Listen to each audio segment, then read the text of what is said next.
Apo. Apo. Sandali lang. Sino ba yan?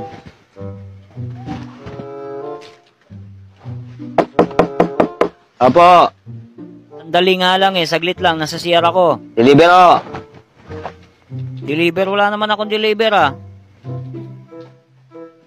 Bagal naman buksan eh. Apo. O, ito na. Ay. Huwag mo harangan yung pinto. O, pasensya na boy ah. Ano yung ano na yan? Ano yung deliver na yan? Tanda naman ho. Untong Kaya na ako. pasensya nga ako eh. Si ano? Parang ka kasi sa pinto. Ano ba yan? Si Isa.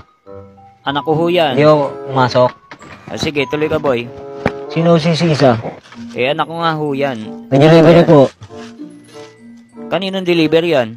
Wala naman akong pinapadeliver. Hindi ko alam. Tignan mo boy ng maigi. Baka mali yan. Hindi sa akin yan. Malabo naman sa anak ko yan. Bata pa yon. Ang puta, galing pa akong kumaw eh.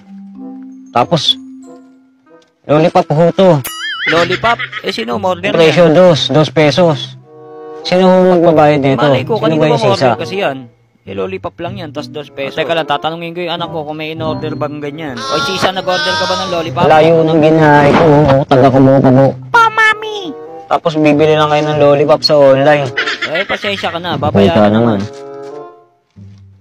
Paano ho to? Babayaran ko yan, 2 pesos lang yan 2 pesos lang ho to.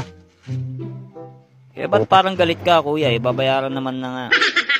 Pagdaan ko dyan kanina sa labas, may tindahan dyan, ba't di nyo mabili ng lollipop? Pasensya ka na nga, baka nakalimutan kung ano yung talagang model pa isa dyan. Napindot Model pa talaga sa online. Kaya nga pasensya na nga, kasi baka nakalimutan ko. O ganun. Shopee ko na nakabawa. Grabe naman katamaran yun. Huwag ka na magalit, kuya. Babayaran ka na. Taga-Cubao pa ako. Papupuntahin niyo pa ako dito para lang i-deliver yung lollipop. Samantalang may tindahan naman dyan. Bayaran niyo na para matapos na to. Oo, babayaran ko nga. Huwag ka na magalit, kuya. Dami-dami naman dyan. Ako pa yung napili nyo. Pasensya ka na nga. Bayaran niyo na, 2 pesos lang yan. Yung anak ko. Teka lang, sandali lang. Ito na. Dahil pang Tapos, kayo, 100. Pasensya ka na ulit. Wala nga akong barya. Kayo yung unang booking ko tapos 100 babayad nyo. Kaya nga pasensya na. Suklihan mo na ako para matapos sunod, bilhin nyo din yung yung anak nyo sa tindahan para hindi Wala sigurong lollipop sa tindahan. Kaya umorder. Wala nang sukli ito. Pasensya ka na. Mahal naman. 2 lang yun ah. Bakit? Taga-Cubao pa ako. Kayo pag delivery kong ganito sa lollipop lang padadala nyo. Grabe ka naman kuya. Grabe ka. 19 na lang kukunin kong sukli. Suklihan mo ako. Di po pwede yun. Wala na akong pangkain ko na to. Ang mahal naman ng pagkain mo, kuya. Binili nyo na lang dyan sa labas. 90 pesos. Nang hindi kayo nai-istorbo din ako eh.